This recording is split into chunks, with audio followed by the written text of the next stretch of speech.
Random question. What is the stance with alcohol in Sikhism? Like, do you guys consume it? Do you? Good question. Very good question. Do you guys get drunk? Sick. Yeah, Sick, yeah, right? yeah, yeah, Sick. sick. Yeah. So I'll give the spiritual answer, and then I'll talk about some of Sure. the issues we have in the community as well. Yeah. Okay. So our goal, we believe that the world we're seeing right now is an illusion. We call it an illusion, we call it Maya. Maya. And we believe that the separation we see amongst one another is an illusion. Okay. And our goal is to break down this illusion to understand our oneness. And I would believe, and I feel, and we are taught that we don't want to go further down this illusion.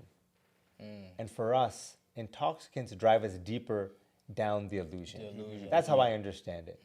Gotcha. And so as Sikhs, our goal is to break free from this illusion, to break free from this perception that we are separate, and to understand the interconnectedness we all share. So things like intoxicants take you off that path. They distract you and they drive you deeper into this material world.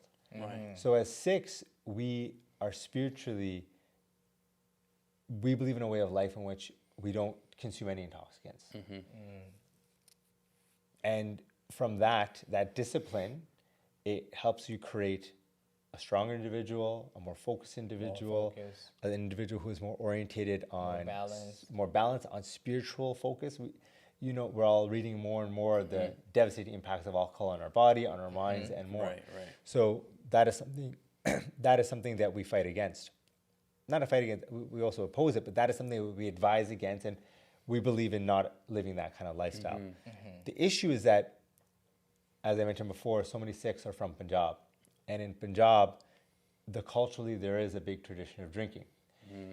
I think if you actually look at the root of that, I think a lot of it comes from, and I've been doing a lot of reflection on this, I think it has to do with a lot of trauma. I think it comes from a lot of oppression. I think there's policies that were brought in to encourage Sikhs to drink, to break their resolve. Like I think there's a lot of those factors at play, but there is a lot of drinking in the Sikh community and in the Punjabi community, and it's not a Sikh value, we are opposed to it, but it does exist. And beyond that, I've spoken about it very openly. I think that there's a big issue in the Sikh community, in the Punjabi community, with regards to substance abuse. And I think it's something that we need to deal with face on. I had a lot of substance abuse in my family, something I grew up with, and my father suffered from it a lot. Yeah. And he's since then recovered. So it's a beautiful story of recovery he has. Yeah. But increasingly, it's something that there's a bit of a taboo. People don't talk about it, but I think it needs to be spoken about more openly.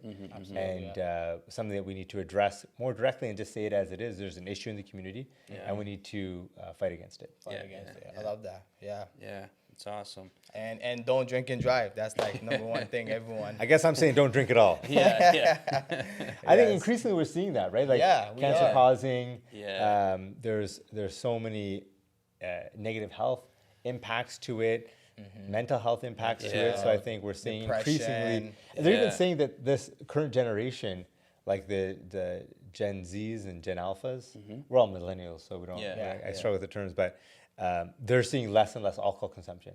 Yeah, and more, I would say more weed. More drugs. More other types of drugs. I would say more drugs, like substance abuse, like, all these other Adderall and Molly. Yeah, all type of nonsense. I would say that, I think that the impact, this is a side thing as well. I notice there's this trend right now, and there's people who are taking different substances, and they say it's a part of their spiritual journey. I don't know if you've seen people mushrooms and stuff. Yeah. And it's interesting because if you look at the history of spirituality in South Asia, there's been a lot of, this conversation has happened before.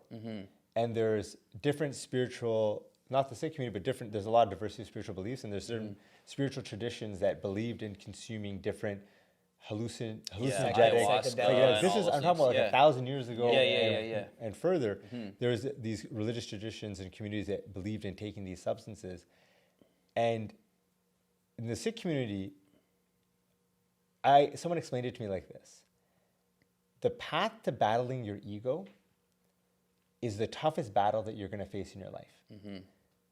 And to conquer ego, it's not as easy as just taking a substance. Yeah. The battle of something which is so profoundly powerful and daunting, something that you need to go to war daily to have discipline every day to battle the ego.